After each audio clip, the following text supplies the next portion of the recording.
Donc aujourd'hui, je vous fais une petite vidéo sur les mortiers de montage. Donc en fait c'est surtout parce que je l'ai pas vu celui-là, ce produit. Donc c'est la marque PRB.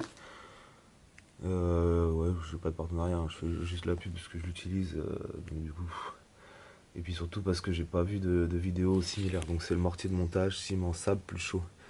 Donc en fait c'est un mortier qui est prêt à, qui est déjà tout prêt. Donc comme c'est dit, un ciment sable chaud. La proportion, vous pouvez voir dans la fiche technique. C'est des sacs de 30 kilos et ça coûte 6 euros chez LR. Voilà. Bah, franchement, j'en suis plutôt satisfait. Donc après, je tiens à préciser, c'est que j'utilise ça, c'est pas pour de la rénovation, hein. C'est simplement pour bah, comme c'est écrit, pour du montage. Donc avec ça, j'ai fait la vitre au dernier étage, les glass blocs là, que j'ai scellé là-dedans. Et bah, là récemment, c'est comme ça va suivre, j'ai fait ce muret. Donc voilà, après pour la résistance c'est plutôt pas mal, c'est facile à monter. Bah, je le mélange avec ça, donc c'est pas de c'est pas de l'eau minérale, hein, je remplis des bouteilles. Moi ce que je fais c'est que je le fais par petits seaux. Voilà, j'utilise simplement ça quand je fais du montage. Donc là, vous verrez, vous avez déjà sûrement vu la vidéo sur le muret, mais ce que je vais faire là maintenant. Bah, j'utilise un petit seau. Le mélange, bah, je vais peut-être vous montrer. Et j'utilise par petits seaux comme ça, même si je le refais très souvent, toutes les 5 minutes, 5-10 minutes. Mais bon, ça me permet de bien gérer les quantités, de pas que ça sèche, que le mortier soit bien, et ainsi de suite. Ce qui fait que pour moi, c'est la solution la plus agréable. Ce qui fait que voilà, j'ai toujours une petite quantité, tac, je monte, je refais, je remonte. Bon, ça peut paraître rébarbatif, mais bon, j'ai pas d'autres moyens. Et puis pour l'instant, celui-là m'a paru très efficace. Donc pour revenir au montage, moi ce que j'en pense c'est que pour l'instant c'est un bon mortier, hein, franchement. Bon, comme j'ai dit tout à l'heure, ça c'est pour du montage. Là je l'utilise que pour des petits trucs qui sont pas connectés avec le bâti ancien.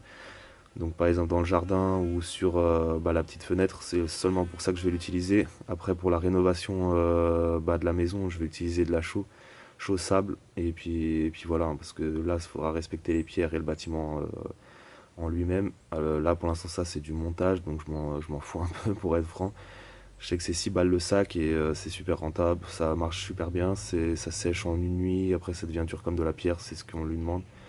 Donc pour l'instant en tout cas j'ai pas à m'en plaindre, et comme j'ai pas vu de vidéo sur internet sur ce mortier là, bah j'en fais une et puis voilà. Donc si vous voulez les descriptifs, il doit y avoir une fiche PDF à télécharger où c'est tout expliqué. Par contre un truc que j'ai pas compris c'est 1 mètre carré environ pour montage de 20 parpaings. J'ai pas compris, parce que si on met 20 parpaings, on aura sûrement plus d'1 mètre carré. Bon, je comprends pas trop. Peut-être si quelqu'un sait, vous pouvez mettre en commentaire, parce que je suis assez curieux. J'ai pas trop compris leur rendement là. Bref. Et donc du coup, bah ouais, voilà. Je vais vous montrer comment je le fais, mais c'est juste mon à titre personnel. Je suis loin d'être un professionnel, je suis un simple amateur, donc je m'en fous. Voilà. Donc je vais me préparer au mélange et ça vous fait une petite vidéo sur ce mortier qui, en mon sens, est intéressant. Donc maintenant je vais vous montrer comment je fais le montage, enfin comment je fais le mortier plutôt. Donc voilà, vous avez un sac, euh, ensuite on coupe, waouh, un peu de mal, et ensuite bah, on arrache. Donc ensuite vous avez votre seau à maçonner.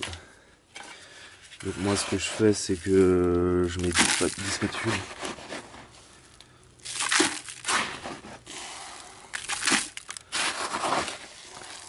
Donc il y a des dosages préconisés hein, avec l'eau et tout ça. Mais avec l'expérience, on fait le mortier, enfin avec l'expérience, je parle comme si j'étais. Mais on fait le dosage selon la granulométrie qu'on veut. On veut pas que ce soit trop sec, on veut pas que ce soit trop humide. Je vais vous montrer de toute façon. Donc voilà, là j'en suis 9, 10, tac. Ensuite, je prends de l'eau, donc je répète, c'est pas de l'eau minérale, mais j'ai utilisé des bouteilles d'eau minérale pour quantifier mon eau. Ensuite, bah, je recouvre Moi en général je balance, je recouvre. De toute façon vous allez pouvoir réajuster après. Donc là ça devrait être bon. Vous voyez, ensuite je prends le malaxeur. Donc ça c'est ultra important, hein. Je pense d'ailleurs. Donc là vous voyez ça se mélange bien.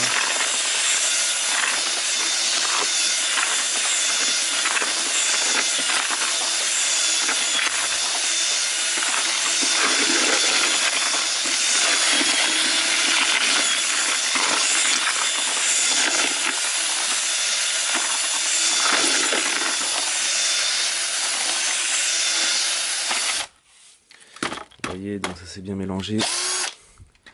Donc là tout de suite on voit que c'est bien trop liquide. Donc ensuite après on peut réajuster. Je pense que c'est plus simple dans ce sens là, d'avoir du trop liquide et de revenir à du plus sec. Tout simplement pourquoi? Parce que quand on met trop d'eau au début, bah, c'est beaucoup plus facile à mélanger. Ça c'est une astuce que j'ai trouvée.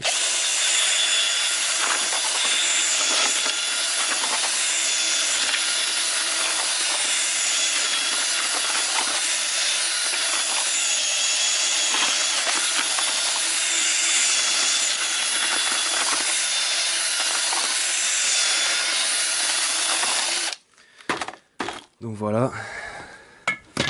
Donc là vous voyez il y a une bonne granulométrie.